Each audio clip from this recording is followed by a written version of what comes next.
gitu. Biar awet muda ya, Ci ya. Panggil Cici Kamu ya. kamu sama anaknya aja tuh anak-anaknya kamu teh. Halo, Anaknya ada si ganteng itu. Halo, Juda. Ih, Eh, dedenya kecil sekali. Kak, Kak Sem tadi yang kelas gereja nggak direkam ya Kak ya? Yang pastoral Iya Kak benar. Sem. Iya enggak. Ya, sayang Kak, aja nggak direkam ya. Nggak jadi nggak apa-apa deh. Iya. Kak Yuda, unmute itu dedenya mau ngomong. Halo Juda.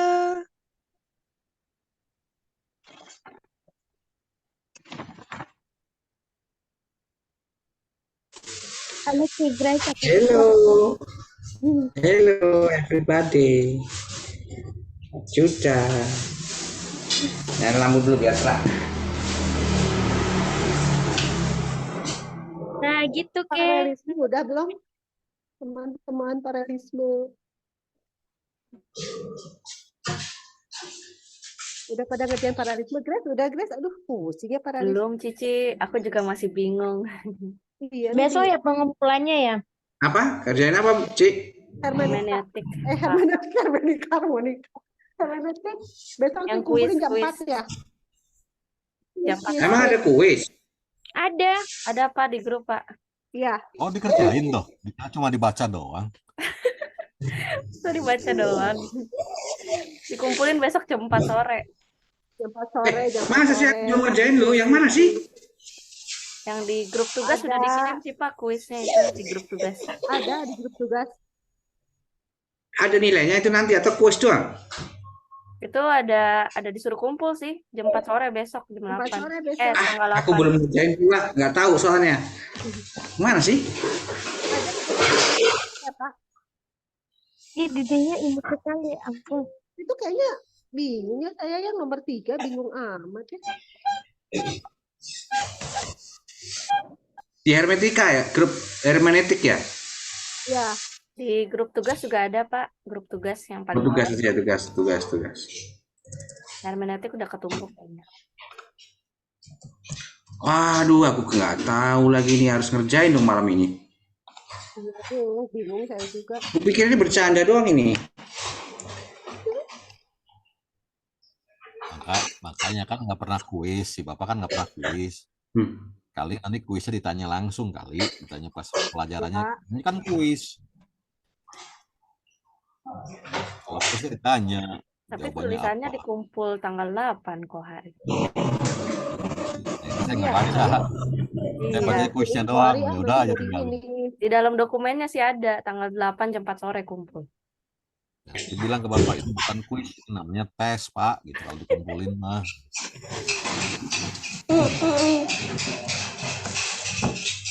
Udah tinggal dikerjain.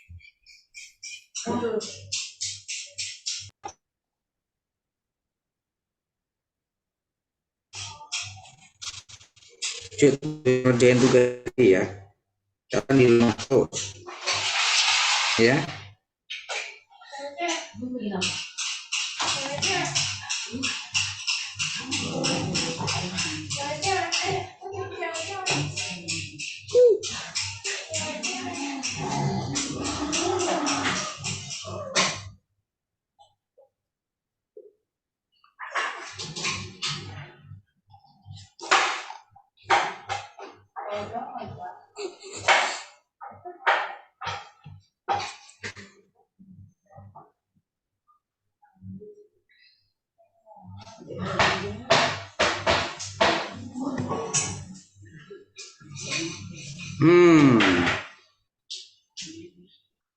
Untung aku dikasih tahu kalau nggak ini nggak benar nggak notice benar nggak memperhatikan ini.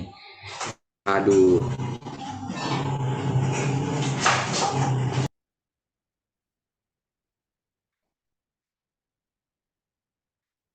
Shalom Pak Hendak Timadius. Belum.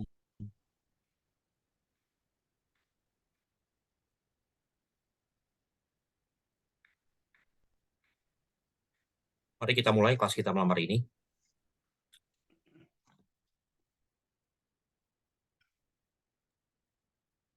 Shalom Pak Hendrik, shalom teman-teman Shalom sekalian. Pak Hendrik. Pak Hendrik, selamat malam. Mari kita akan mulai ya PPW pada malam hari ini. Bapak Ibu. Pak Hendrik, Sam bisa ditampilkan Sam.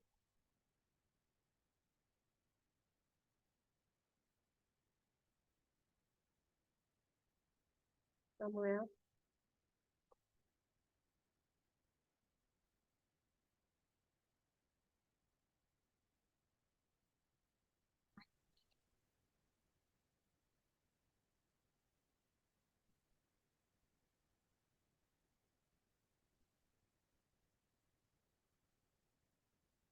Samuel yang ini ya.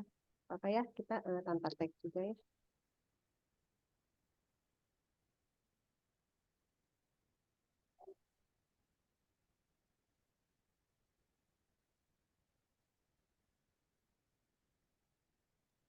Apa yang pimpin doa malam hari ini? Saya Pak. Pak langsung doa aja ya Pak ya. Apa mau PPW dulu Pak? Ya, boleh langsung doa aja. Enggak sih. Terima kasih Tuhan untuk malam hari ini kami akan memulai kelas yang kedua Bapak dialah Tuhan kita hikmat berikat kepada peserta kami menyampaikan Tuhan dari isi pelajaran pada malam hari ini mengenai teori Bapak berikan Tuhan kepada kami Tuhan hati yang tetap semangat untuk menerima semua pelajaran pada malam hari ini. Berikan Tuhan salam ini ke dalam tangan-Mu Bapak biar apa yang beracara di dalam pelajaran hari ini dalam nama Tuhan Yesus kami berdoa dan mengucap syukur. Amin.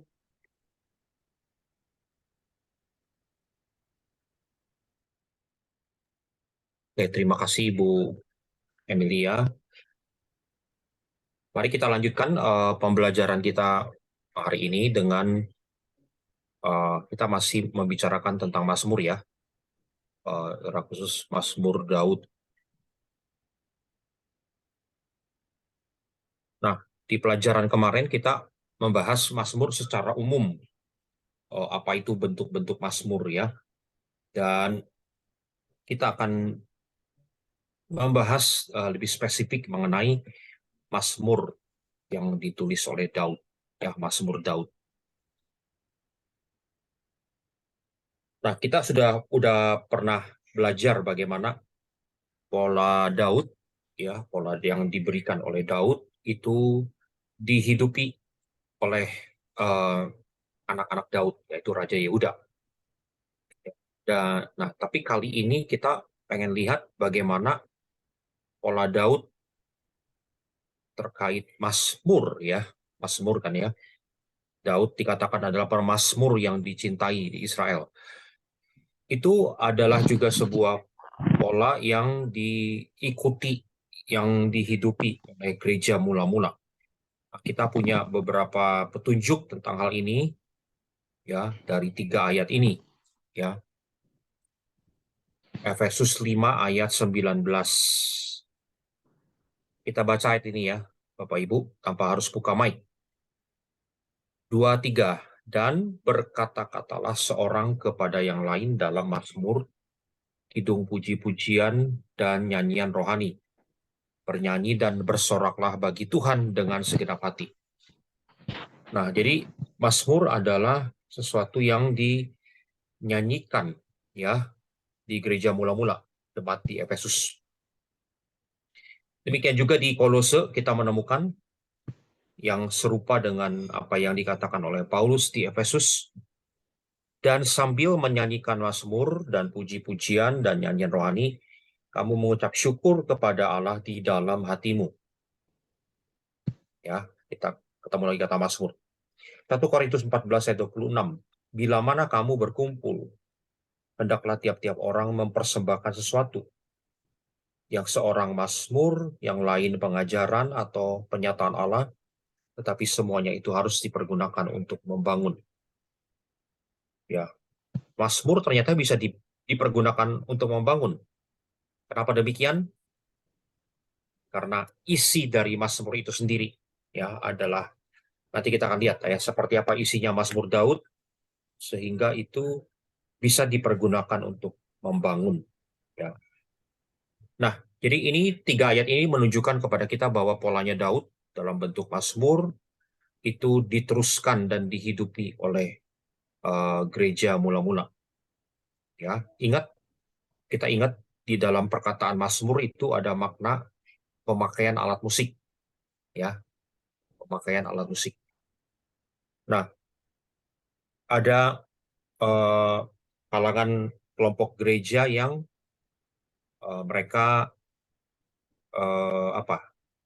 ketika mereka membaca kitab Tawarik, ya, ketika dilihat di situ ada pemakaian alat musik yang dipetik, yang ditiup, itu alat musik yang dipukul, mereka berpendapat itu hanya pola perjanjian lama.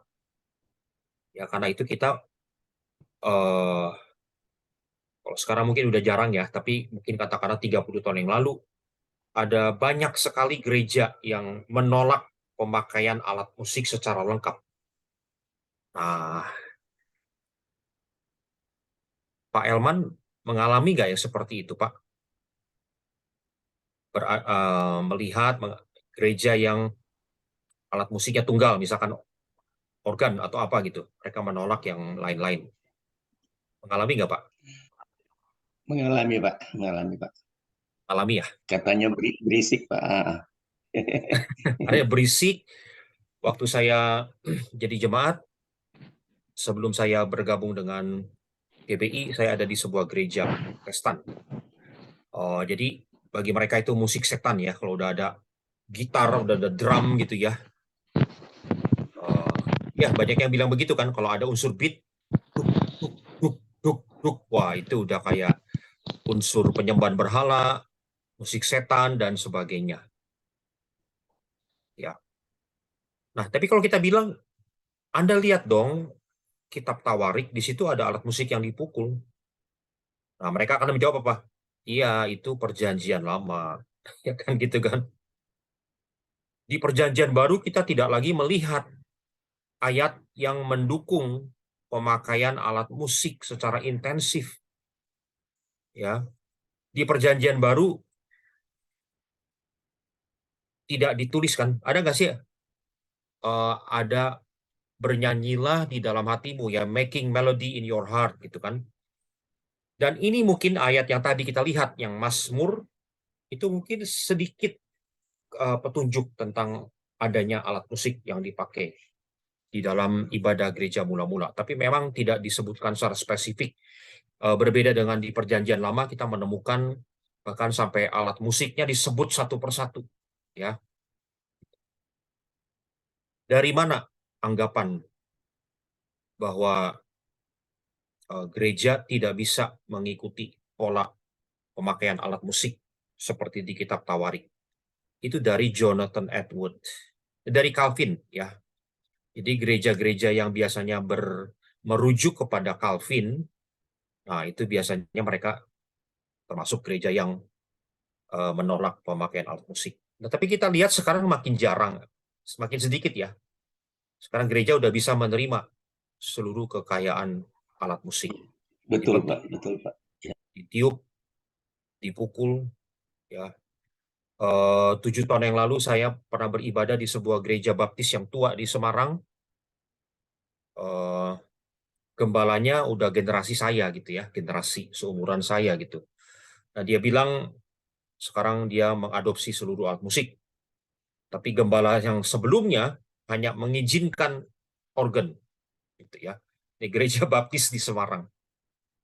Nah, jadi kita bersyukur melihat bagaimana gereja-gereja, bukan hanya gereja Pentakosta ya, kalau gereja Pentakosta termasuk golongan yang tentu memakai alat musik dengan lengkap. Tapi hampir seluruh gereja sekarang, tidak peduli dari sinode mana gitu, mungkin dimulai dari kebaktian anak mudanya gitu ya, tapi lama-lama akhirnya seluruh ibadah pakai alat musik dengan lengkap. Dan bagi saya tidak ada dasar untuk bilang, oh itu cuma ada di perjanjian lama, berarti di perjanjian baru tidak lagi disebutkan, berarti kita tidak boleh memakai. Nah, itu prinsip hermeneutik yang terlalu sempit. Ya. Yang seperti itu punya nama ya. Prinsip hermeneutik Pak Ibu udah belajar hermeneutik nggak? Iya, menafsir, ilmu menafsir ya. Nah, yang seperti itu yang bilang bahwa kalau di perjanjian baru tidak disebutkan secara spesifik, Anda tidak boleh melakukan praktek itu. Ya, kalau di perjanjian baru tidak disebutkan secara spesifik pemakaian alat-alat musik, tiup, petik, dan pukul seperti yang ada di perjanjian lama, ya berarti gereja jangan pakai itu. Nah, prinsip yang seperti itu namanya adalah prinsip regulatif. Ya, ini banyak dipakai oleh gereja-gereja Protestan dan Reform yang mengacu kepada Calvin. Jadi, menurut prinsip regulatif, di gereja tidak boleh ada lilin, karena di perjanjian baru nggak disebutkan ada lilin dalam ibadah. Kalau gereja Pentakosta kan ada banner, ada ikon, entah apa gitu ya, di dalam gereja, bener nggak? Banner ada kan? Yehovah Nissi, Yehovah Jireh gitu kan. Nah, itu kan nggak ditemukan di dalam perjanjian baru kan. Adanya di perjanjian lama, the Lord is my banner, ya Tuhan adalah panji-panjiku. Nah, itu nggak boleh. Di gereja nggak boleh ada panji, karena di perjanjian baru tidak disebutkan adanya panji. Nah, prinsip regulatif ini kan kalau kita telusuri lebih lanjut, jadi terlalu mengekang ya. Kita bisa bilang begini, tidak boleh ada sekolah minggu di gereja, karena perjanjian baru tidak menyebutkan adanya sekolah minggu. Sekolah minggu dalam arti untuk anak-anak ya, karena kalau sekolah minggu di Amerika itu untuk anak-anak sampai orang dewasa. Ya kan? Tidak ada kan perintah untuk ada sekolah minggu, ibadah khusus anak. Nah, jadi kita orang-orang Pentakosta tidak menganut prinsip regulatif ini. Ya, kita lebih fleksibel gitu. Oke. Nah, mari kita lanjutkan ya.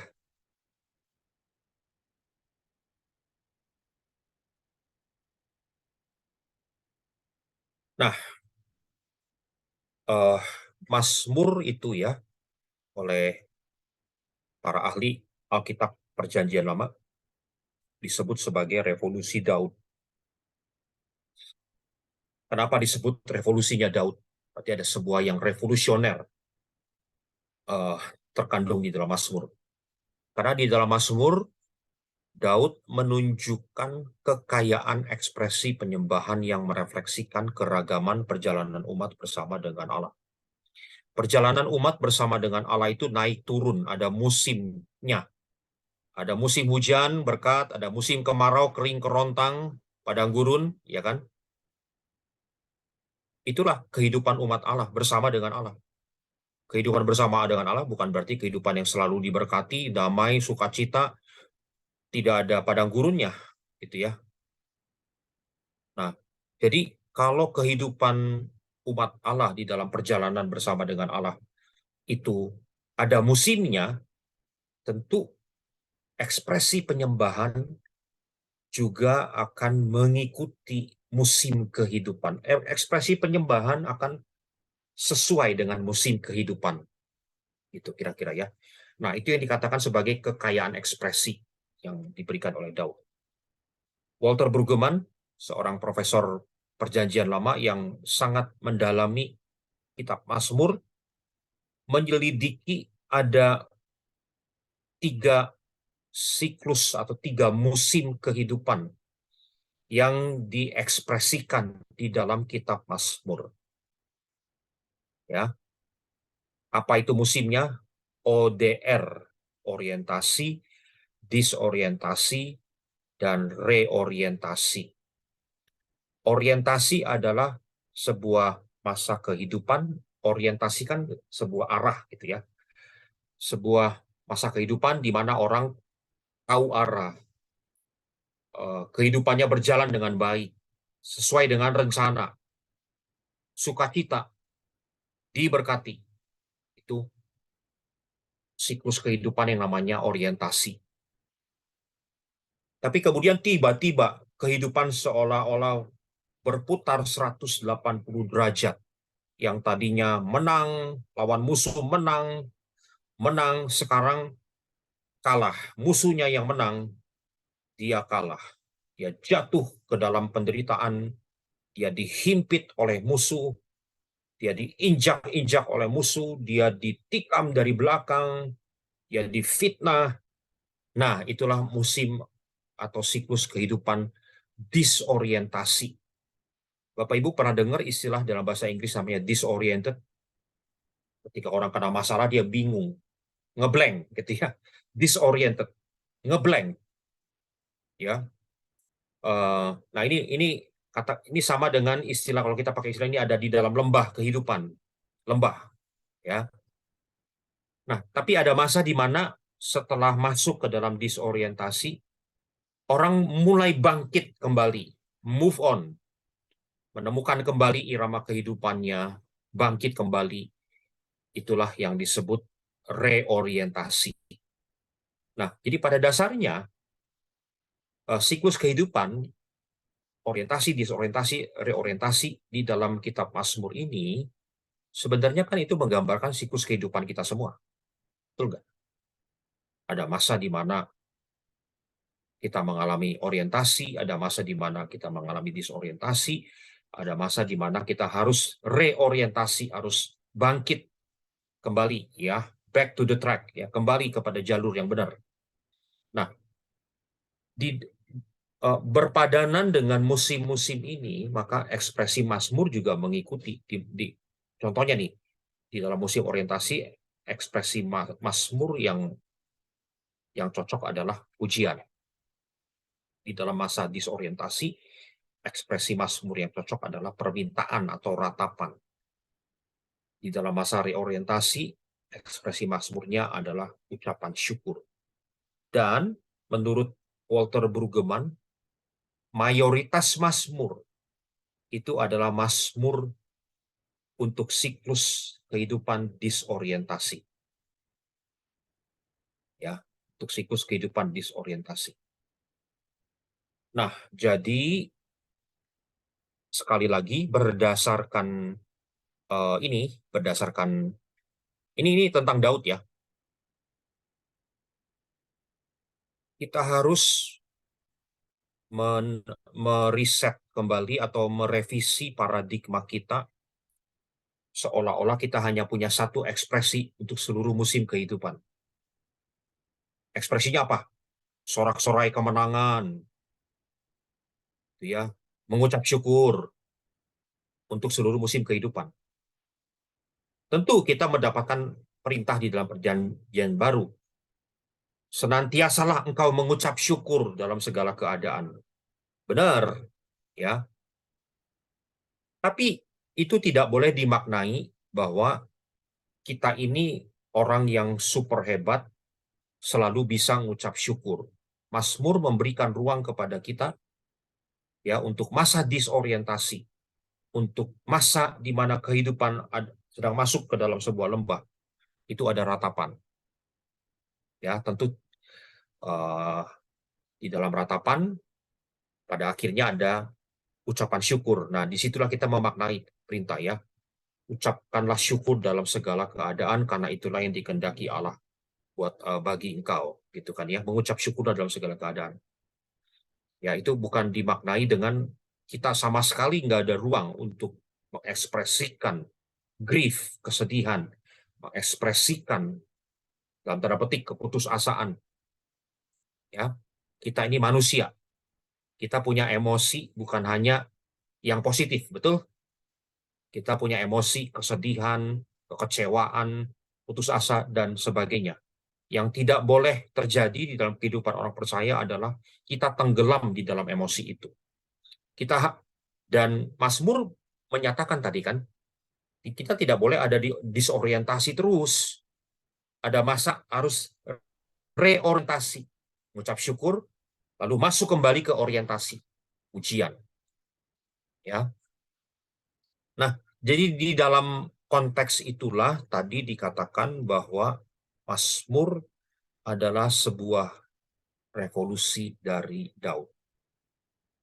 Saya bersyukur banget bahwa Daud bukan orang sempurna, sehingga di dalam ketidaksempurnaannya itu Dia bisa mengajarkan kepada kita bagaimana mengekspresikan kehidupan yang tidak sempurna, tetapi tetap bersama dengan Tuhan.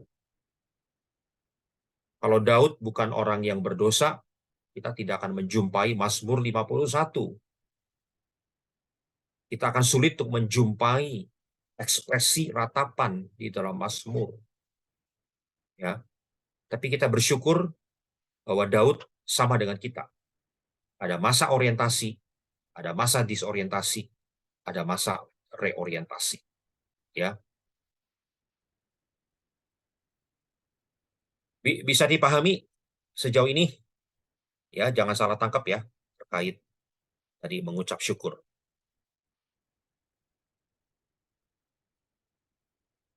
Di dalam Filipi 2 ayat 5 sampai 11, Filipi 2 ayat 5 sampai 11 itu para ahli Alkitab menyebutnya sebagai himne Kristus. Himne Kristus. Ya, itu sebuah himne, sebuah doksologi, sebuah pujian kepada Tuhan Yesus. Ketika tadi dikatakan karena Tuhan Yesus merendahkan dirinya sampai taat, bahkan taat sampai mati di kayu salib, maka Tuhan memberikan kepada dia nama di atas segala nama, ya, bertelut sehingga segala kuasa di bumi, di bawah bumi, di langit bertelut di dalam nama Yesus. Nah, kalau kita lihat struktur di dalam himne Kristus itu, juga kita menemukan ini, ada masa orientasi, ada siklus orientasi, ya, walaupun dalam rupa Allah, itu adalah normal, modus normalnya Yesus, ya, rupa Allah. Tapi kemudian dia harus turun ke lembah, mengosongkan dirinya sendiri, mengambil rupa seorang hamba. Itulah masa disorientasi. Tapi kemudian lewat ketaatannya di kayu salib, dia ditinggikan oleh Allah Bapa. Ya, itulah masa reorientasi. Nah, jadi kita melihat bahkan di dalam kehidupan Yesus dari Nazaret sekalipun, kita melihat siklus, keseluruhan siklus ini juga dialami oleh Tuhan Yesus. Nah, jadi Ralph Martin dia menyelidiki seperti apa ya penyembahan atau ibadah di gereja mula-mula. Dia bilang begini, saya kutip dari bukunya. Penggunaan Mazmur adalah hal penting. Kenapa? Apa Mazmur itu penting dalam penyembahan kita?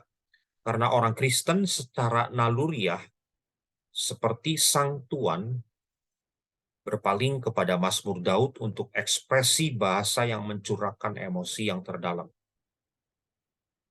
Bapak Ibu ngerti nggak dengan kalimat ini? Apa yang dikatakan oleh sang Tuan di dalam Lukas 23 ayat 46. Boleh ada yang baca untuk kita semua? Lukas 23 ayat 46. Saya bantu baca ya Pak ya. Silakan. Ntar Pak, sebentar. Lukas berapa tadi Pak? Lukas berapa? 23 ayat 46. Oke, 23 46. Lalu Yesus berseru dengan suara nyaring, "Ya Bapa, ke dalam tangan-Mu kuserahkan nyawaku." Dan sesudah berkata demikian, ia menyerahkan nyawanya. Oke, ya Bapa, ke dalam tangan-Mu kuserahkan nyawaku. Setujukah kita bahwa saat Yesus mengucapkan itu adalah saat yang paling puncak penderitaan Tuhan Yesus? Setuju ya? Jadi di dalam sebuah penderitaan yang paling dalam, Tuhan Yesus berkata, "Ya Bapa, ke dalam tangan-Mu kuserahkan nyawamu." Perkataan siapa itu? Ke dalam tangan-Mu kuserahkan nyawamu. Itu perkataan Tuhan Yesus. Tapi tahukah saudara Tuhan Yesus mengutip dari mana perkataan itu? Let me show you.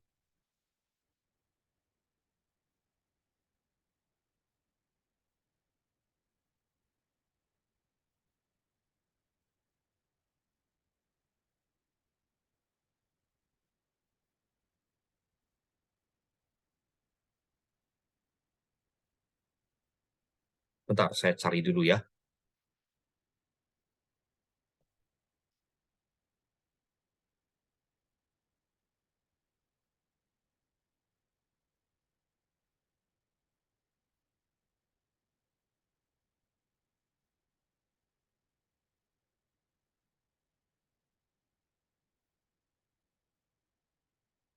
Mazmur 31 ayat 6.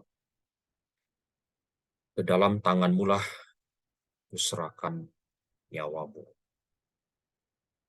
Mazmurnya Daud.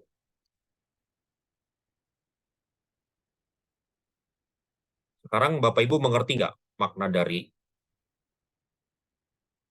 perkataan Ralph Martin ini?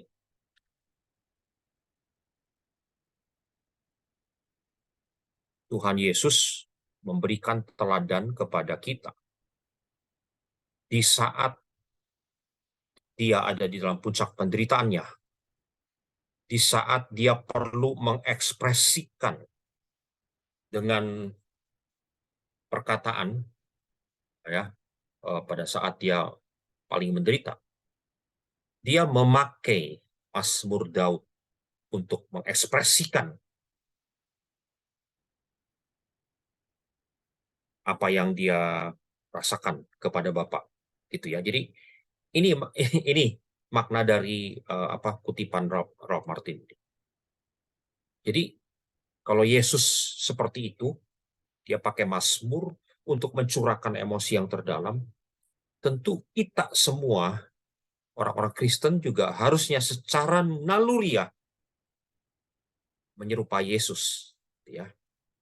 Pada saat kita butuh mencurahkan emosi kita yang terdalam, pakai apa kita? Pakai Mazmur, gitu. Betul ya? Sayangnya karena banyak orang Kristen yang belum mengerti ini, maka pada saat seorang perlu mencurahkan emosi yang terdalam, karena dia nggak ngerti tentang Mazmur, ya, dia nggak ngerti tentang Mazmur, jadi dia hanya bisa apa?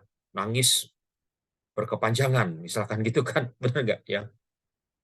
Apalagi diam berkepanjangan, nggak tahu mau ngapain, diam mengurung diri aja.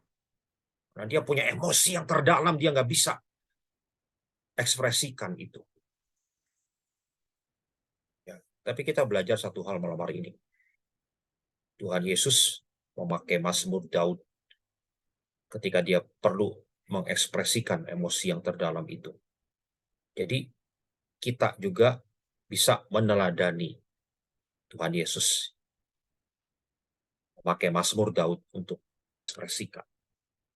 Jadi bersyukurlah kita punya Mazmur Daud yang kaya akan ekspresi, sehingga di dalam seluruh musim kehidupan kita bisa punya cara untuk doa, mengekspresikannya gimana, mengerangnya gimana, mengerang seperti orang yang berpengharapan, meratap bukan karena tidak punya pengharapan, meratap kepada Tuhan, memakai Mazmur, gitu ya.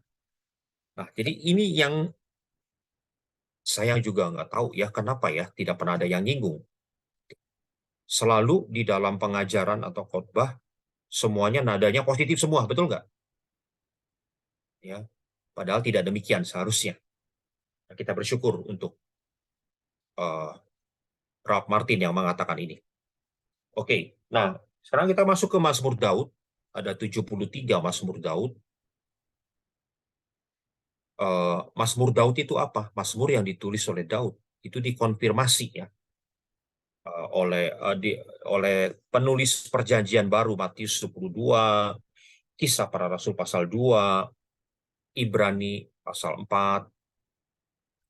Itu di ayat-ayat itu disebutkan Daud sebagai penulis dari Mazmur. Coba kita cek dulu ya. Kisah 2 ayat ini ayat berapa? Oke, kurang jelas. Kisah 4 ayat 25 26. Boleh nggak ada yang buka bacain ayatnya? Kisah Para Rasul pasal 4 ayat 25.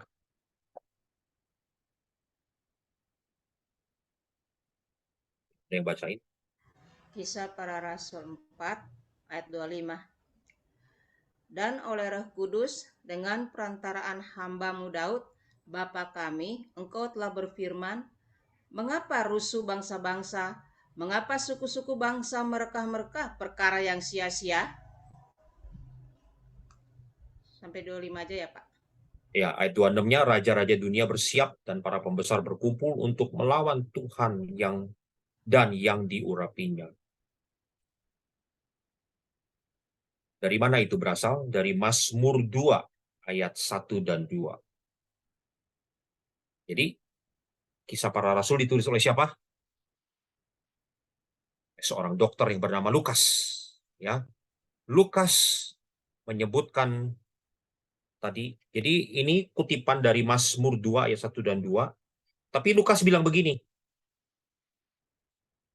Dan oleh Roh Kudus dengan perantaraan hamba-Mu Daud, Bapa kami, Engkau telah berfirman. Lewat perantaraan Daud, Engkau telah berfirman. Jadi penulis Perjanjian Baru, ya dalam hal ini Lukas, mengafirmasi bahwa Mazmur 2, coba buka Mazmur 2, saya mau ajak saudara lihat.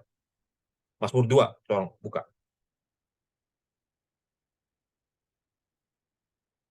Judulnya apa? Raja yang diurapi oleh Tuhan. Ya, diurapi. Mesias nih, Kristus nih. Jadi ini menubuatkan tentang Tuhan Yesus ya, Raja yang diurapi itu. Nah, jadi ini menurut Lukas ditulis oleh Daud. Jadi ini salah satu afirmasi bagaimana Alkitab sendiri mengafirmasi Alkitab, gitu ya. Jadi orang lain boleh berdebat, enggak, Mazmur 2 bukan ditulis oleh Daud. Oke lah, orang lain boleh berdebat. Tapi masalahnya Alkitab bilang ini ditulis oleh Daud.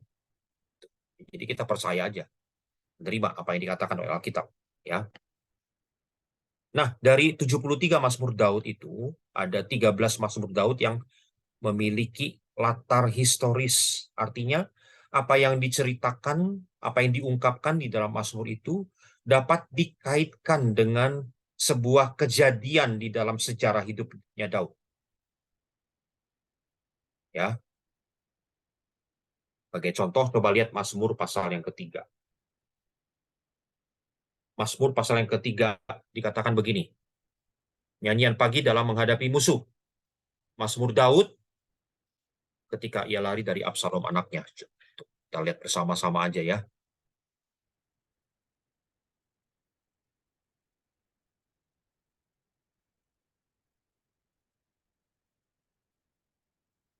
Mazmur Daud ketika ia lari dari Absalom anaknya. Larinya Daud dari Absalom adalah sebuah peristiwa yang dicatat di dalam Alkitab. Jadi dalam kaitan itulah tadi saya katakan bahwa ada 13 Mazmur Daud yang memiliki latar historis, ya, dapat dikaitkan dengan sebuah peristiwa. Ada juga yang nggak tahu ini Daud nulis ini dalam peristiwa terkait dengan peristiwa apa. Lebih banyak yang nggak tahu malah ya. Yang bisa dikaitkan dengan latar historis hanya 13 saja. Oke. Nah, kalau kita bicara Mazmurnya Daud, kita pengen lihat ya, apakah ada petunjuk di dalam Alkitab bahwa Mazmur ini digunakan di Pondok Daud. Tidak disebutkan secara langsung di dalam kitab Tawarik, ya, di dalam kitab Raja-Raja, bahwa Daud nyanyi. Ya ada petunjuk bahwa contohnya lagu ini, bahwasanya untuk selama-lamanya kasih setia Tuhan. Nah itu jelas ada di Mazmur, ya. Jadi itu salah satu petunjuk bagaimana Mazmur dipakai di Pondok Daud. Nah, tapi ada beberapa petunjuk lain yang memberikan indikasi bahwa Mazmur itu dipakai di Pondok Daud. Coba ya, apa contohnya? Istilah dari pemimpin atau untuk pemimpin biduan, the director of music, ya istilah ini ya muncul di dalam 55 Mazmur, menandakan bagian dari penyembahan di bait Allah atau bagian yang harus dibacakan oleh pemimpin pujian. Ini tunjuk ya. Juga keberadaan nama-nama ini, Yedutun di dalam Mazmur ya, nama-nama ini, Yedutun, Heman, Asaf, Bani Korah, ini para imam musik ya, yang melakukan dua pujian penyembahan dengan polanya Daud. Juga ada kata-kata di dalam Mazmur yang istilah yang berkata begini, dengan permainan kecapi. Alat petik ya kecapi. Ada 7 Mazmur yang bilang seperti ini. Nah, ini menunjukkan adanya alat musik yang dipakai di dalam Mazmur, 7 Mazmur ini. Dan kalau kita bandingkan itu dengan kitab Tawarik, kita tahu ya di dalam Pondok Daud dipakai alat musik yang dipetik seperti kecapi ini. Oke, mari kita lihat lagi ya. Ada istilah menurut lagu yang ke-8. Mazmur 6, Mazmur 12, dan itu dicatat juga di 1 Tawarik 15 ayat 21. Oke. Apa itu menurut lagu yang ke-8? Ini istilah musik zaman dulu yang menandakan cara bernyanyi ya 1 oktav atau instrumen dengan 8 dawai. Nah, ini hanya bisa menduga-duga, tidak tahu mana yang pasti ya, menurut lagu yang ke-8. Saudara, kita udah kesulitan untuk katakanlah misalkan kita mengamati istilah musik dari abad 19 ya. Apalagi ini ya, Saudara, istilah musik dari abad 6 sebelum Masehi kira-kira gitu kan. Jadi sampai hari ini orangnya bisa menduga-duga apa itu yang dimaksud dengan lagu yang ke-8, tapi diperkirakan maknanya ini ya.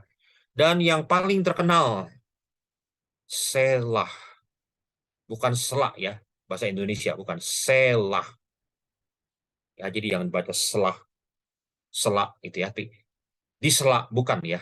Selah itu 71 kali disebut di dalam Mazmur. Ahli Alkitab juga tidak mengetahui dengan pasti. Yang pokoknya Selah ini istilah musik. Nah, tapi kalau kita baca buku-buku populer, buku populer biasanya lebih berani ya daripada ahli teologi. Menurut buku-buku yang populer beredar, itu Selah itu kayak semacam jeda gitu ya. Oke, nggak masalah. Yang poin yang saya mau tunjukin di sini adalah bahwa ini semua adalah istilah-istilah musik yang menandakan bahwa Mazmur ini dipakai di dalam suasana doa pujian penyembahan yang diiringi dengan musik. Ada lagu Mutlaben, lagu Alamot. Alamot artinya para dara. Ya. Jadi diperkirakan Mutlaben atau lagu Alamot ini lagu yang dinyanyikan oleh choir wanita. Ya, Mutlaben. Diperkirakan. Nah, ada juga yang terkenal nyanyian pengajaran atau maskil. Kenapa disebut nyanyian pengajaran? Apakah dia mengajar lewat nyanyian? Ya, ada beberapa tafsiran tentang makna dari maskil itu apa. Ada 13 Mazmur yang merupakan nyanyian pengajaran. Maskil itu bisa ditafsirkan sebagai nyanyian pengajaran, artinya lewat lagu dia memberikan hikmat kepada seseorang. Tapi makna yang kedua juga ini bicara tentang Mazmur yang disusun dengan sangat skillful ya. Disusun dengan sangat indah, disusun dengan sangat rapi. Itulah namanya maskil. Ya. Nah, apapun maknanya gitu, ini bicara tentang sebuah bentuk nyanyian. Ya. Jadi bukan kalau kita mau baca Mazmur itu harusnya dinyanyiin tuh. Ya. Ini terkenal Tehillah, ya artinya pujian.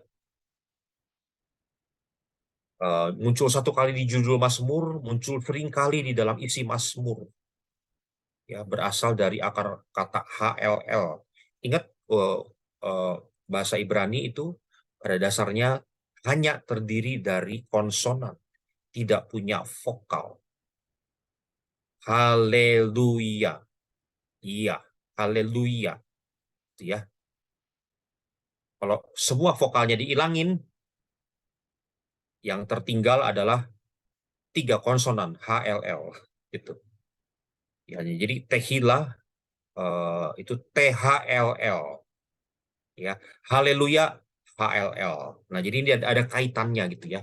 Tehila itu berarti maknanya adalah pujian. Sama seperti haleluya artinya pujilah Yahweh. Haleluya. Pujilah Yahweh. Nah, ada satu blok Mazmur 120 sampai 136 disebut The Great Hallel. Ada satu blok lagi Mazmur 113 sampai Mazmur 118 disebut sebagai Egyptian Hallel. Nanti kita akan lihat bagaimana Mazmur ini diperkirakan ya, dinyanyikan oleh Yesus dan murid-muridnya pada waktu perjamuan malam yang terakhir. Karena perjamuan malam terakhir adalah perjamuan Paskah, gitu kan? Nah, jadi orang-orang bisa menyelidiki bahwa Yesus ketika dikatakan mereka menaikkan pujiannya itu adalah salah satu dari ini, ya, gitu ya. The Great Hallel ini atau Egyptian Hallel. Nah, dan Mazmur juga ada berbicara tentang doa dalam bentuk ratapan, juga ada doa minta tolong, ada doa minta perlindungan untuk Sion, gitu ya. Doa. Oke, nah jadi apa yang kita bisa simpulkan dari berbagai jenis istilah-istilah ini, bahwa dari penggunaan Mazmur ini kita melihat adanya indikasi kemiripan dengan apa yang terjadi di Pondok Daud, pola penyembahannya Daud. Ya. Jadi kita bisa bilang dari bukti yang banyak ini di Pondok Daud dipakai, Mazmur Daud dipakai di Pondok Daud untuk berdoa, memuji dan menyembah Tuhan. Ya. Oke. Nah, jadi kalau kita percaya kita ini punya DNA restorasi Pondok Daud, kita suka pakai Mazmur nggak ya di dalam doa pujian penyembahan kita? Bagaimana menurut Bapak Ibu? Pakai nggak? Pakai Mazmur kita di dalam doa pujian penyembahan? Harusnya pakai, Pak. Gimana? Contohnya apa, Bu Gracia? Maksudnya dalam gereja atau gimana, Pak? Iya, dalam doa pujian penyembahan kita di gereja, ibadah. Oh iya, Pak. Biasa kan kayak puji-pujian itu kan banyak liriknya tuh ambil dari Mazmur juga ya, Pak? Ya, kayak lagu Ujilah Aku Tuhan dari Pak Niko, itu dari Mazmur. Jiwaku merindukanmu. Nanti kita pengen lihat ya, lagu itu tentang apa. Jiwaku merindukanmu yang ditulis oleh Pak William Kauntu, juga diambil dari Mazmur. Kalau dalam lagu, itu cukup banyak. Nah, tapi dalam doa, nah itu dia ya yang tadi kita lihat, terutama dalam ekspresi ratapan itu yang kita mungkin tidak banyak lihat. Oke. Nah, itulah penggunaan Mazmur di Pondok Daud. Nah, sekarang kita lihat bagaimana Mazmur digunakan di dalam hidup Daud. Ya, kita kan tadi belajar ada Mazmur-Mazmur yang dapat dikaitkan dengan sebuah peristiwa di dalam kehidupan Daud. Ya. Coba, ini kita lihat satu ya. Mazmur 54 ayat 1 untuk pemimpin biduan. Nah, tadi kita udah tahu ya, udah belajar arti kata pemimpin biduan. Dengan permainan kecapi, nyanyian pengajaran Daud, maskil ya, nyanyian pengajaran, maskil. Ketika orang Zivi datang mengatakan kepada Saul, Daud bersembunyi kepada kami. Nah, jadi kalau ketika Daud meresponi, diaduin ke Saul oleh orang Zivi, kok yang keluar nyanyian pengajaran ya gitu ya. Ya, tapi kita ingat tadi ya, nyanyian pengajaran ini terjemahan dari maskil. Maskil bisa berarti nyanyian pengajaran, bisa berarti sebuah komposisi lagu yang skillfully written ya, disusun dengan sangat indah, dengan sangat baik gitu. Oke. Nah, Daud bilang oke kan, dia dilaporin kepada Saul. Saul, kamu cari Daud kan? Ini loh Daud ada bersama dengan kami, gitu ya. Saya nggak bisa membayangkan bagaimana si orang Zivi ini memberi kabar kepada Saul karena pada waktu itu belum ada WhatsApp. Pak kirim merpati atau pak kirim pelari, nggak tahu deh ya. Nah, lalu Daud meresponi gimana? Udah pasti ini Saul akan datang dengan pasukan untuk membunuh. Lokasinya udah ketahuan, lokasi Daud. Daud berkata di dalam Mazmur 54 ayat yang ketiga, "Ya Allah, selamatkanlah aku karena namamu. Berilah keadilan kepadaku karena perkasaanmu." Nah, seorang ahli perjanjian lama, Tremper Longman, bilang begini, coba lihat, di dalam doa ini, Daud tidak berkata spesifik, "Tuhan, selamatkan aku dari kejaran Saul." Gitu. Tapi dia berkata, "Selamatkanlah aku karena namamu." Nah, ini membuat doa-doa yang seperti ini, kita bisa doakan hari ini. Seperti Daud berdoa, "Ya Allah, selamatkanlah aku karena namamu." Gitu ya, meskipun dalam konteks Daud itu bicara tentang dikejar-kejar musuh kan ya, dikejar musuh, dikejar oleh Saul. Di dalam konteks kita bisa pakai doa ini dalam konteks yang lebih lebar. Pokoknya kalau ada bahaya, perlu kuasa Tuhan untuk menyelamatkan kita, kita bisa berseru kepada Tuhan, "Tuhan, selamatkan aku karena namamu." Ya, Mazmur ini tetap relevan bukan hanya untuk Daud, melainkan untuk semua orang yang mengalami permasalahan. Ditandai dengan kata-kata "selamatkanlah aku", ya, tidak spesifik disebut "selamatkanlah aku dari Saul." Gitu. Oke, menarik ya, ini pengamatan dari Tremper Longman.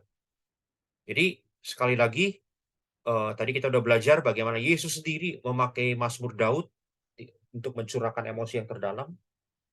Ya, kita bisa meneladani Tuhan Yesus. Kita bisa pakai doa-doanya Daud di dalam Mazmur-Mazmur ini untuk situasi dan kondisi kita pada hari ini. Ya, wow, kita bersyukur ada banyak diberikan begitu banyak ekspresi untuk berseru kepada Tuhan. Ya. Oke, Mazmur di hidup Daud kalau yang tadi kan dikejar musuh, ya, masa-masa disorientasi itu namanya. Nah, ini masa orientasi, masa yang penuh dengan sukacita. Mazmur 45, lagu pernikahan raja. Kenapa lagu ini penting? Lagu pernikahan loh, wedding song. Kenapa jadi penting? Karena raja yang dimaksud, coba kita lihat dulu ya ayat-ayatnya ya. Mazmur 45 ayat yang ke-7. "Tahtamu kepunyaan Allah, tetap untuk seterusnya dan selamanya, dan tongkat kerajaanmu adalah tongkat kebenaran." Si pemazmur mungkin sambil main musik, dia hadir di pernikahan raja. Kita tidak tahu raja yang mana, yang pasti itu raja di dalam silsilah keturunan Daud. Ya, dia bermain musik dan bilang, "Wah, tahtamu kepunyaan Allah untuk tetap untuk seterusnya dan selamanya." Kalau kita lihat ayat ini, kita ingat apa? Kita ingat Davidic Covenant. Kita ingat janji Tuhan kepada Daud bahwa keturunanmu akan duduk di tahta ini. Dan itu digenapi sampai kepada sang anak Daud, yaitu Tuhan Yesus. Dia duduk di tahta Daud. Dialah sang anak Daud itu. Ya. Dan yang luar biasa, si pemazmur juga memakai kata-kata yang puitis untuk menyanjung keelokan raja, menyanjung raja yang diurapi oleh Tuhan. Ya. Makanya dikatakan, "Engkau mencintai keadilan dan membenci kefasikan, sebab itu Allah-Allahmu telah mengurapi engkau dengan minyak sebagai tanda kesukaan melebihi teman-teman sekutu." Saya mau tanya nih, siapa yang diurapi oleh Tuhan di dalam ayat ini? Raja keturunan Daud. Sekarang saya mau tanya, siapa yang diurapi oleh Tuhan di perjanjian baru? Yesus. Iya, namanya Yesus Kristus. Kristus itu diurapi. Ya kan? Nah, jadi ayat ini bicara tentang siapa? Bicara juga tentang Yesus. Gitu ya. Nah, oke. Saya ajak. Oke. Coba buka Mazmur 45 ini.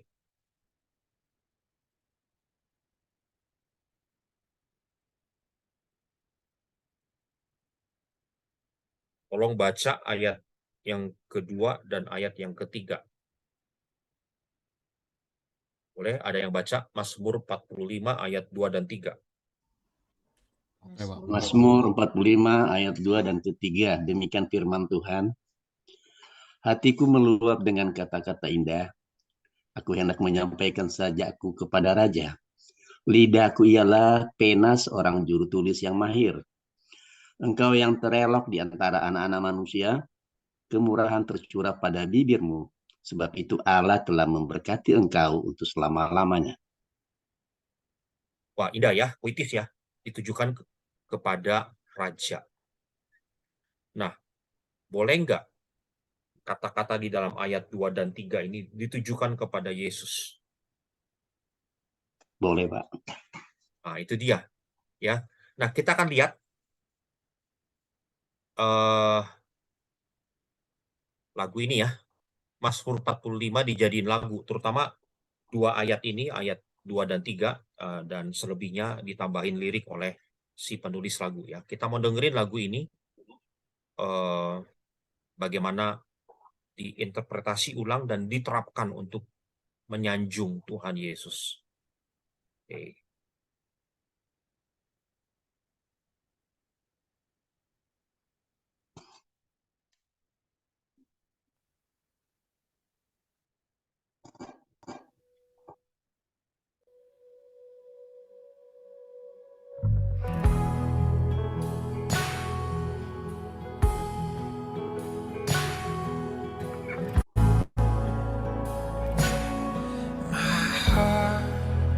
Bursts at its base,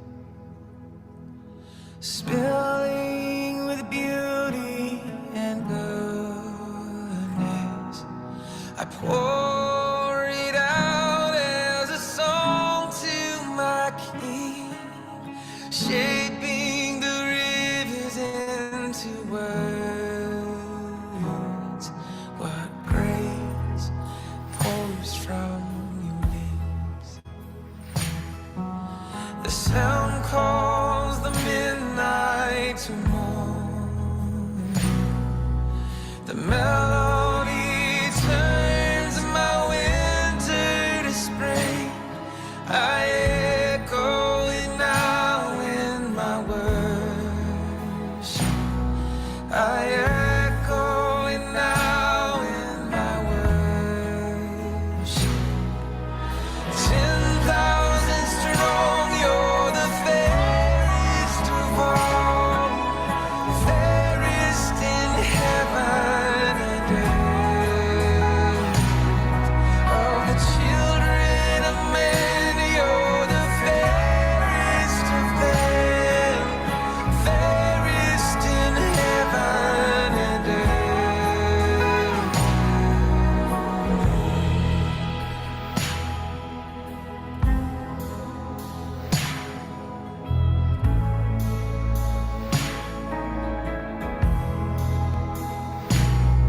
Your heart bursts at the seams, flowing with blood and with water. A song of love pouring out from the tree, singing for the joy set before me.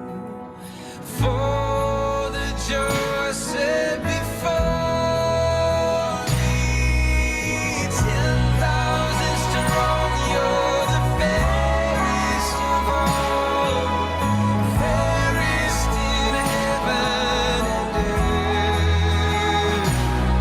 Of the children of men, you're the fairest of them, fairest in heaven and earth.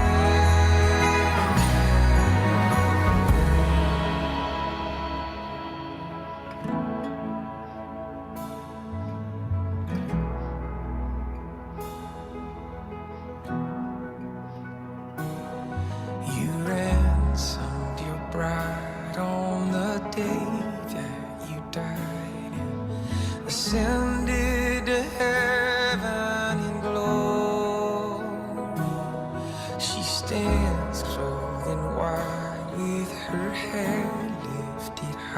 sing. Come and return in your glory. You ransomed your bride on the day that you died, ascended to heaven in glory. We stand clothed in white with our voice lifted high, singing, come and return in your glory.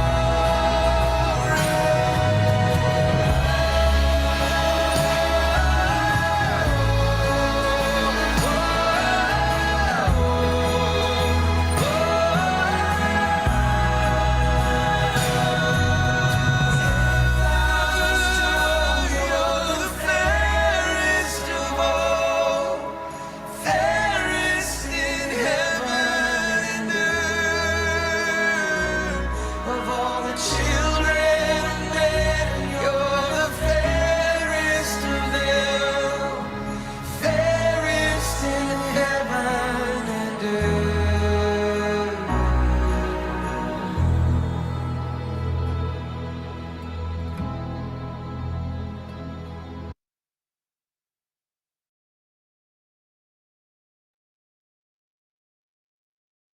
Oke, nah itu salah satu. Tadi saya tanya, bisa nggak Mazmur 45 ayat 2 dan 3 kita tujukan kepada Tuhan Yesus. Salah satunya lagu itu tadi ya. Nah, lagu itu awalnya kan tadi bilang, engkau yang terindah di antara semua anak manusia. 10.000 kali lipat lebih indah, gitu kan. Lalu kemudian di bait yang paling akhir dikatakan, dikaitkan dengan seorang mempelai wanita berbicara seperti itu kepada mempelai prianya. Engkau yang paling indah dari antara anak manusia, engkau yang paling indah di bumi dan di surga. Nah, itu ya. Itu bagaimana si pengarang lagu ini menafsirkan Mazmur 45 ayat 2 dan 3 menjadi sebuah penyanjungan untuk Tuhan Yesus. Dan bagi saya itu alkitabiah, ya. Nah, jadi kalau kita bisa pakai Mazmur 45 ayat 3 dan 4 ini, ayat 2 dan 3 ini untuk Tuhan Yesus, kita punya sebuah dimensi penyembahan yang fresh. Kita kalau kita nyembah Tuhan Yesus, kita nyembah kekudusannya, gitu ya. Kita memuji kebaikannya, gitu kan, kasihnya, apalagi, oke, hal-hal yang kita sudah anugerahnya, berarti pemberiannya, pertolongannya, ya, perbuatan Tuhan ya, anugerah, perlindungan. Nah, tapi satu hal yang malam ini kita belajar, kita menyanjung Yesus karena dia indah, karena dia tidak ada bandingannya, karena dia indah. Sebenarnya itulah kekudusan ya, cuma orang kalau bayangin kekudusan selalu bayangin tidak bercacat celah ya, tidak salah. Tapi yang ketika kita sanjung Yesus itu indah, tiada duanya, itulah kekudusan ya. Nah, ini makna ini yang kita mungkin jarang tangkap. Tapi Mazmur mengajar kepada kita bisa mengekspresikan itu kepada Dia yang maha indah, yang paling indah di bumi dan di surga. Ya, oke.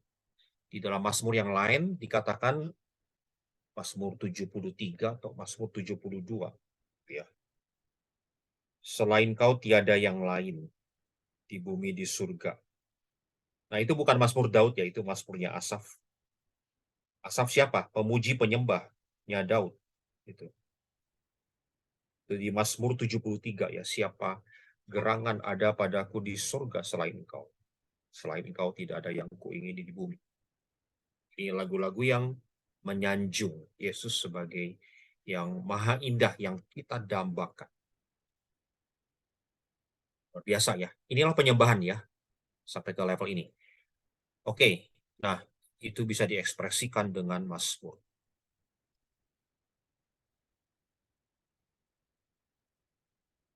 Apalagi yang kita bisa pelajari tentang Mazmur di hidupnya Daud. Oke, Mazmur 63. Daud ada di padang gurun. Nah, Tadi saya berkata, sebentar.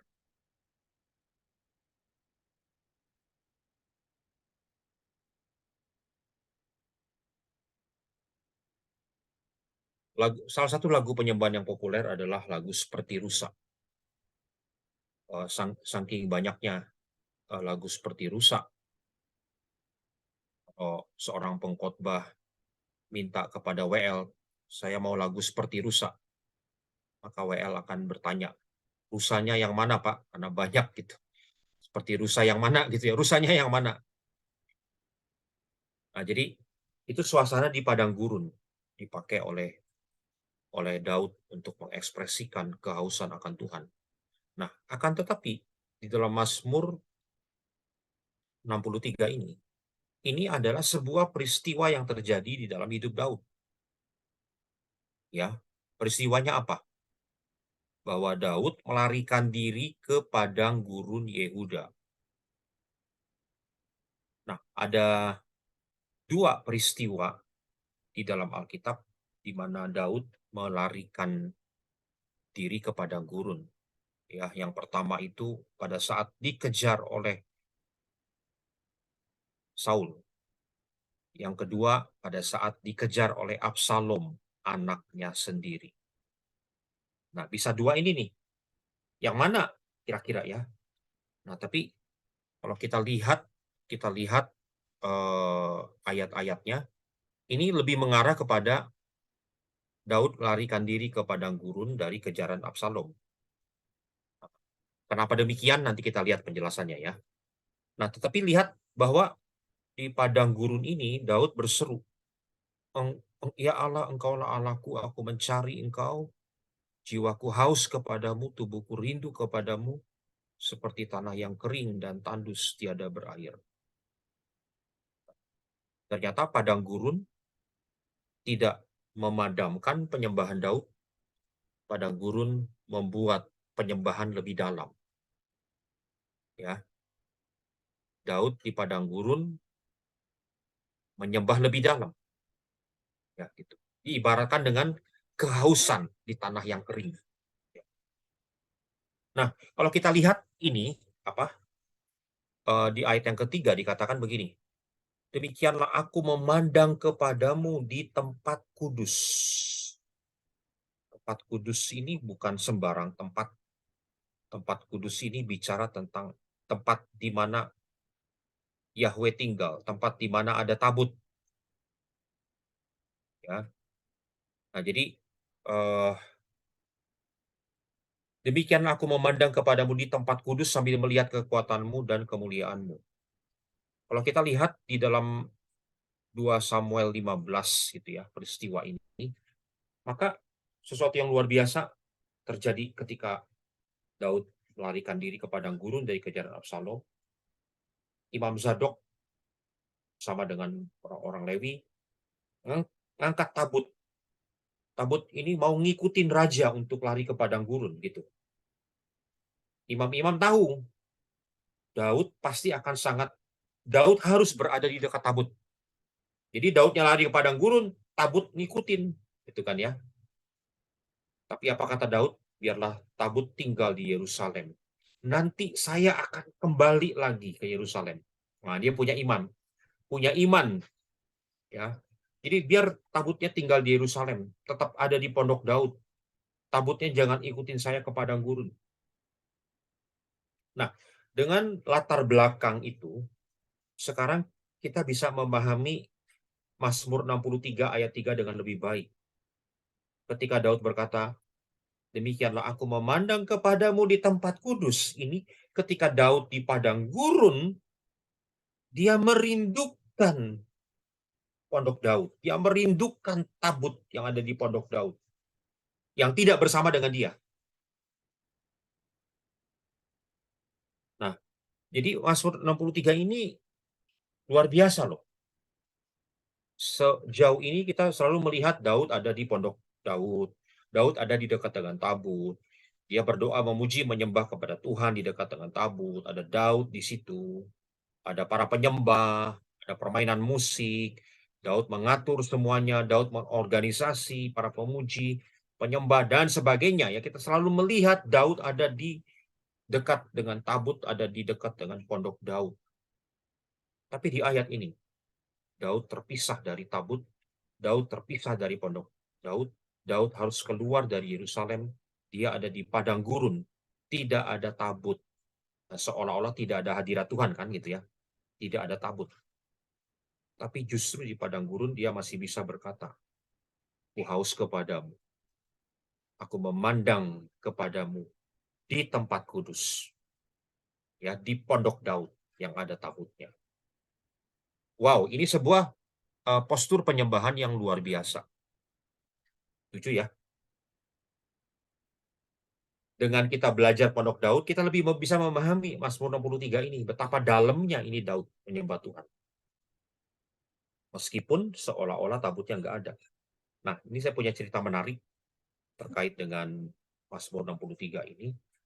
Kita tahun lalu pada saat kita masih dalam situasi yang sangat parah dengan pandemi COVID-19 ini, dan ada banyak gereja yang masih beribadah secara online. Sama sekali tidak ada ibadah onsite-nya ya, terutama GBI Gatot Subroto. Sama sekali nggak ada ibadah onsite. Nah, kami di tim teologi, saya di tim teologi, mau ngomong apa ya kepada jemaat yang tidak bisa ibadah onsite? Dalam hati kita tahu, aduh pengen banget ya ibadah onsite, mau saya juga pengen banget ibadah onsite, gitu kan. Dalam hati kita merasa ada yang kurang nih ibadah online nih. Kalau kita mau jujur ya semua, pasti kita merasa ada yang kurang, bener nggak sih? Kurang ini, kurang itu, kurang ono, banyak sekali kekurangannya lah ibadah onsite. Ya, bener ya. Oke, jadi apa yang GBI Gatot Subroto mau katakan kepada jemaatnya? Itu tim teologi harus tulis sesuatu terkait dengan ibadah onsite dan ibadah online. Apa kita mau bilang begini? Saudara-saudara, ya sama aja ibadah online, ibadah onsite. Tuhan ada di mana-mana. Udah, saudara-saudara, nggak usah lebay lah. Udahlah, sama lah ibadah onsite, ibadah online sama kok. Terus terang kalau kita tulis begitu, ya kurang berintegritas karena kita merasakan ada yang hilang kok di ibadah online. Tapi kalau kita bilang, saudara-saudara, tetaplah berharap ibadah onsite yang terbaik. Dalam kondisi nggak bisa ibadah onsite. Itu apa artinya? Artinya bertentangan dengan yang Tuhan kasih ke Paniko, ya, untuk sesaat, untuk barang saat lamanya bersembunyilah, gitu ya. Beda. Jadi gimana kita terus terang bergumul? Mau ngomong apa kita ini kepada jemaat dalam sebuah tulisan yang kemudian dijadikan Voice of Pentecost yang ditayangkan di dalam ibadah. Mau ngomong apa? Akhirnya Tuhan berikan hikmat, Mazmur 63. Saudara bisa kaitkan Mazmur 63 dengan situasi onsite dan online kita? Ya, kita sangat merindukan beribadah di pondok Daud. Ada tabut Allah di Yerusalem, seperti Daud. Tapi ada satu kondisi yang memaksa kita untuk ke padang gurun, seperti Daud lari ke padang gurun. Cuma Daud dikejar Absalom, kita dikejar virus, kira-kira gitulah ya. Ada di padang gurun, nggak enak. Tetapi di padang gurun, kita belajar dari Daud. Tetap posturnya seorang penyembah. Tetap mencari Tuhan. Nggak enak. Beda, nggak ada tabut. Bukan di pondok Daud, ya beda. Tidak ada alat musik, tidak ada pemuji penyembah. Si Asaf, Heman, Yedutun, mana itu? Nggak dengar lagi. Di padang gurun nih. Tapi di padang gurun dengan hati yang haus, aku memandang engkau di tempat kudus. Nah, wow, saya bersyukur dengan Mazmur 63 ini kita bisa kasih sebuah panduan kepada jemaat bagaimana kita bersikap dengan ibadah online. Ya. Sekarang dengan katakanlah mulai mereda ya, itu COVID, ibadah onsite udah berlangsung kembali. Dan kemarin di pertemuan MDPJ yang terakhir Pak Niko udah kembali stres. Oke, harus ibadah secara onsite. Kita nggak kehilangan momentum. Ya, kita bisa berkata, oke, sekarang dari padang gurun kembali lagi ke Yerusalem, cari lagi tabutnya, pondok Daudnya, gitu kan ya. Nah, ini sebuah katakanlah sikap yang berimbang, gitu ya. Di saat tertentu butuh ibadah online, tidak kehilangan hadirat Tuhan, tempatnya memang nggak enak, nggak ideal, oke, gitu ya. Tapi kita tetap bisa memandang Tuhan di tempat kudusnya, ya. Pada saat di mana waktu mengizinkan, seperti halnya Daud kembali ke Yerusalem, ketemu lagi dengan pondok Daud, ketemu lagi dengan tabut, demikian juga kita bisa melanjutkan kembali ibadah kita secara onsite, kita bersyukur bisa mendapatkan kembali pengalaman-pengalaman ibadah secara onsite. Saya rasa itu ya pelajaran dari Mazmur 63 ini. Oke.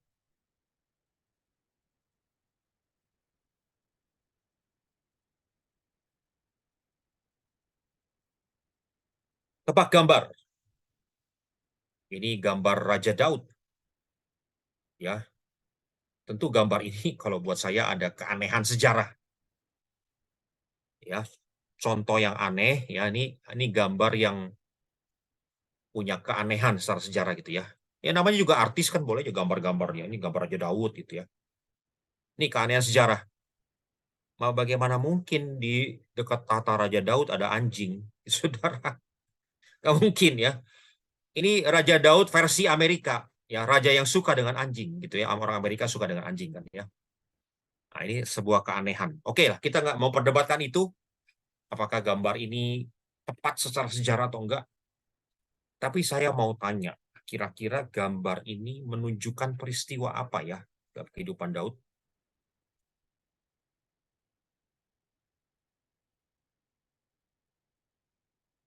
Daud kasih pesan yang disegel.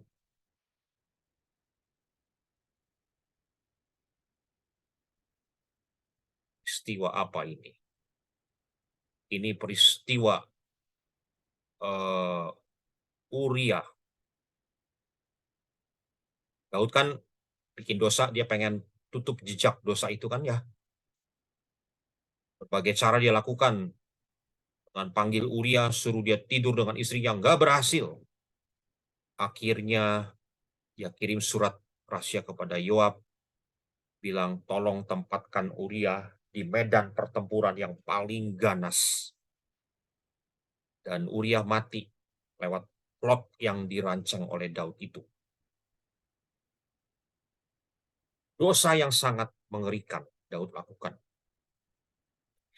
Tetapi ekspresi Daud pada waktu dia bertobat ditulis di dalam Mazmur 51 itu luar biasa. Nah, ini kita lihat ya bagaimana sekali lagi Mazmur dipakai untuk mengekspresikan emosi yang terdalam di dalam lembah kehidupan, di dalam masa disorientasi. Ini adalah Mazmur pertobatan yang juga merupakan bagian dari Mazmur ratapan. Ya. Nah, kalau kita lihat apa yang kita bisa pelajari dari Mazmur 51, yang pertama, pertobatan dilandasi kesadaran akan pelanggaran besar kepada Tuhan. Pertobatan itu berpusat kepada Tuhan, bukan berpusat kepada diri sendiri. Saya ulangi ya, pertobatan yang sejati itu berpusat kepada Tuhan dan bukan berpusat kepada diri sendiri. Daud berkata begini di dalam ayat yang ke-6, terhadap engkau sajalah aku telah berdosa dan melakukan apa yang kau anggap jahat, supaya ternyata engkau adil dalam keputusanmu, bersih dalam penghukumanmu. Di dalam Mazmur 51 ayat 6 ini, mana kata ganti yang sering muncul? Kata ganti orang kedua atau kata ganti orang pertama? Engkau atau aku yang paling sering muncul? Udah jelas, engkau. Ya. Jadi pusatnya adalah engkau, Tuhan, di dalam sebuah pertobatan yang sejati. Seringkali orang ketika bertobat, alami hal seperti Daud, orientasinya buat diri sendiri. Kok apa sih saya? Kok saya lakukan itu ya? Gitu kan? Aduh, gimana nih ketahuan? Nah, gitu kan. Semua orientasi buat diri sendiri. Aduh, stres pikirin nanti akan ada konsekuensi apa dari perbuatan dosa ini. Waduh. Ya, atau yang paling jahat, bagaimana ya nutupin dosa ini ya? Nah, semuanya berorientasi kepada diri sendiri. Itu ya, kalau pertobatan yang semu. Tapi pertobatan yang sejati itu orientasi kepada Tuhan. Tuhan, terhadap Engkau sajalah aku berdosa. Tuhan yang didukakan. Tuhan yang dilanggar. Ya, tidak cari kambing hitam. Saya berdosa karena ini. Karena ada si A yang begini, karena si B membuat kondisi macam-macam ya, kambing hitam. Tapi pertobatan sejati yang Daud ajarkan adalah berpusat kepada Allah. Terhadap Engkau sajalah aku telah berdosa.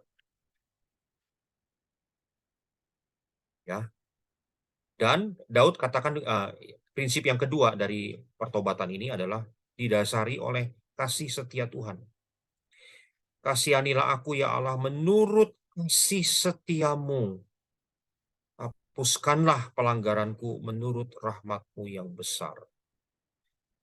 Kalau ingat kasih setia, itu ingat covenant, ingat ikat janji. Tuhan yang mengikat janji adalah Tuhan yang punya kasih setia. Manusia boleh gagal dalam hal ikat janji, dan dosa adalah bentuk kegagalan manusia dalam ikat janji dengan Tuhan. Tapi Tuhan tidak pernah gagal. Nah, Dia punya kasih setia. Dia punya rahmat. Ya. Dan ini bukan alasan untuk kita bisa berbuat dosa sebanyak-banyaknya, karena Tuhan pasti kasih, enggak bisa ya. Gitu ya. Jangan lupa ada dimensi penghakiman Tuhan juga gitu, ya kan? Ada dimensi murka Allah juga, ada itu. Tapi yang kita soroti ini sekarang adalah lihat ya, pertobatan itu melihat kasih setia Tuhan. Coba. Yang pertama berpusat kepada Allah, yang kedua lihat kasih setianya. Dan kalau petobat melihat kedua hal ini, hatinya akan hancur kan. Aduh, saya melanggar Tuhan, mendukakan Tuhan. Yang punya kasih setia itu buat saya. Yang mengikat janji dengan saya.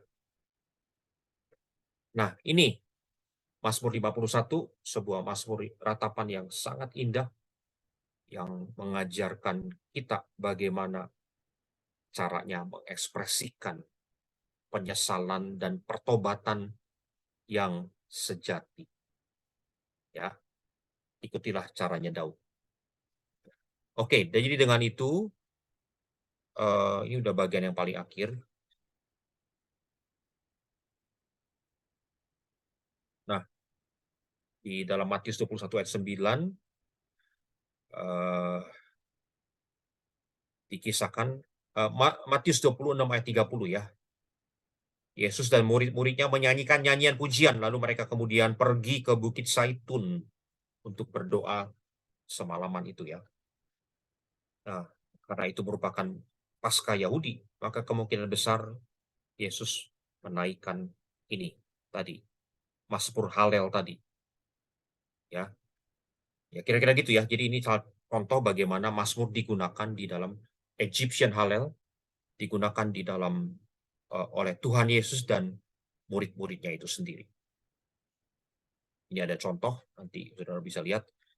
Nah, oke, saya rasa itu pelajaran kita hari ini tentang bagaimana kita bisa memakai Mazmur Daud, mengikuti teladan Tuhan Yesus, ekspresikan emosi kita yang paling dalam. Bagaimana kita lihat Mazmur Daud digunakan di dalam Pondok Daud, dan kita lihat bagaimana kita bisa belajar dari Mazmur Daud lewat peristiwa-peristiwa nyata yang melatar belakangi keluarnya Mazmur-Mazmur Daud itu. Ya, kita bisa belajar bagaimana meresponi hal-hal yang paling sulit di dalam kehidupan kita, kejatuhan dalam dosa dan sebagainya. Ya, saya rasa itu pelajaran untuk malam hari ini. Ya. Oke. Ada pertanyaan, ada tanggapan? Dari saya, Pak. Rasa-rasanya kalau kita belajar dari Daud ini, Mazmur ini, kita kayaknya seperti nggak ada apa-apanya gitu ya Pak ya, karena segala kata-kata yang indah itu sudah diambil sama Daud semua. kita kita ketika saat menyembah Tuhan, 1-2 kata sudah habis gitu ya. Itu pun kita sudah cari, sudah siapkan yang terbaik gitu. Nah, saya sangat kagum sekali ketika Daud itu dalam kondisi yang paling buruk sekalipun, dia akan dari mulutnya keluar mazmur yang luar biasa gitu, dari puisi yang indah gitu. Nah, kalau saya belajar dari Daud ini, saya tuh seakan-akan nggak ada apa-apanya. Gitu, kalau menurut saya gitu Pak. Iya, ya bagus ya, respon kita yang tidak ada apa-apanya ini membuat kita berlari kepada firman-Nya, membuat kita berlari kepada pertolongan Roh Kudus. Roh Kudus, ajari saya dari firman Tuhan, taruh saya firman-Mu di dalam hati saya untuk meresponi seluruh kejadian dalam hidup saya sesuai yang Engkau kehendaki. Intinya itu ya. Misi Pak, boleh nanya Pak? Boleh, silakan. Iya. Pak mau nanya Pak Hendrik, kalau Mazmur apa ada korelasi? Boleh diulangi Pak, tadi terputus-putus. Apakah Mazmur yang begitu ya meratap, menggugah hati, penyanjungan terhadap Kristus begitu dahsyat, apa ada korelasinya dengan Kidung Agung Pak? Karena ini menurut saya sih Pak ya, tapi nanti Bapak beda. Karena di Kidung Agung itu pemujaan terhadap mempelai pria itu sangat-sangat kelihatan sekali bagaimana mempelai wanita menyanjung. Dan itu yang saya pelajari itu sepertinya antara jemaat Tuhan dengan Kristus begitu Pak. Ya. Nah, apa ada korelasinya gitu Pak? Apa si Daud juga yang bikin Kidung Agung atau bagaimana Pak kira-kira Pak penjelasannya? Makasih Pak. Oke. Yang pertama, baik Mazmur maupun Kidung Agung ada di dalam satu genre, satu aliran ya. Genre bahasa. Itu bahasa Indonesia tuh genre tuh. Ya, satu aliran, yaitu yang namanya Kitab Hikmat, The Book of Wisdom di dalam pembagian ini Yahudi ya. The Book of Wisdom. Ada Amsal, ada Mazmur, ada Kidung Agung, ada Pengkhotbah. Ya, itu yang pertama. Yang kedua, penulis Kidung Agung diperkirakan adalah Salomo. Ya, diperkirakan, tentu ada pendapat lain. Tapi Salomo gitu ya. Nah, kalau penulis Kidung Agung adalah Salomo, ya kita tidak usah heran ya, pasti ada link ini antara Daud dan Salomo gitu. Jadi kalau saya lihat bagaimana di dalam Kidung Agung begitu puitis ya, penyanjungan dan sebagainya gitu ya. Ya kita melihat itu jejak Daud lah kira-kira gitu ya di dalam diri Salomo. Itu yang kedua. Yang ketiga, ada dua aliran penafsiran ketika membaca Kidung Agung secara keseluruhan. Yang pertama yang bilang bahwa Kidung Agung berbicara tentang Kristus dan mempelainya. Oke, tidak salah. Kita tadi belajar juga Mazmur 45 ya. Sebenarnya Mazmur 45 bicara tentang pengagungan kepada raja. Tapi kita bisa aplikasikan ini juga sebagai sebuah penyanjungan kepada Tuhan Yesus yang indah, gitu kan ya.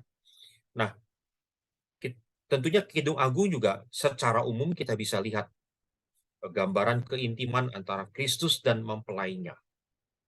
Akan tetapi, golongan yang kedua bilang Kidung Agung ini adalah sebuah, ya itu, kidung untuk menyanjung kekasih pria atau juga sebaliknya kekasih wanita. Ya, jadi ada dua cara. Nah, bagi saya dua-duanya benar. Kita bisa baca ini sebagai simbol keintiman kita dengan Kristus dengan gerejanya. Tapi kita tidak boleh menutup mata juga bahwa ini adalah nyanyian sanjungan, ya, nyanyian keintiman antara pasangan. Tentu kalau kita orang Kristen percaya ini suami dan istri gitu, ya. Jadi kalau ditanya, boleh nggak kita menyanjung pasangan kita dengan Mazmur 45? Saya bilang jangan, ya itu biar untuk Tuhan Yesus gitu kan. Ya tadi ya, yang ayat 2 dan 3 tadi. Tapi bagaimana kita bisa menyanjung pasangan kita? Bisa pakai Kidung Agung. Itu. Ya, dan kita lihat isi Kidung Agung seperti apa. Sangat detail kan. Ya, jadi dengan gambaran yang begitu detail, kita udah nggak bisa lagi kaitkan itu dengan Tuhan. Ketika misalkan, maaf nih ya, ini semua udah dewasa kan di ini, bagaimana si penulis Kidung Agung menyanjung buah dada dari pasangannya, misalkan gitu kan. Nah, itu kan nggak bisa dikaitkan dengan Tuhan, betul ya? Secara detail gitu kan. Nah, jadi Kidung Agung juga bicara tentang hubungan antara suami dan istri, dan bagaimana itu diberi tempat, ya, sebuah ekspresi keintiman antara suami dan istri diberi tempat di dalam Alkitab. Luar biasa. Sama dengan Mazmur tadi kan, ekspresi ratapan diberi tempat dalam Alkitab, gitu ya. Tapi kalau ratapan kan dengan Tuhan kan, ya, kita dengan Tuhan. Tapi kalau ekspresi Kidung Agung ini ekspresi horizontal, ya, yang tadi saya bilang, keintiman pria dan wanita, tapi kita juga bisa maknai sebagai secara umum, ya, bukan secara detail.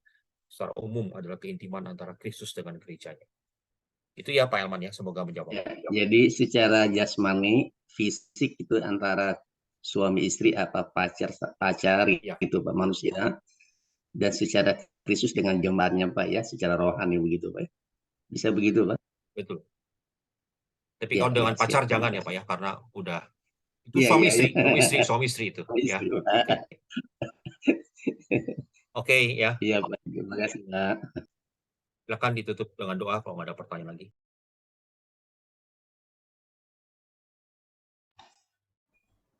Oke. Ada yang bisa mewakili? Kalau nggak, saya nggak apa-apa. Bu Evi lagi ada perlu. Kalau tidak ada, saya pimpin doa.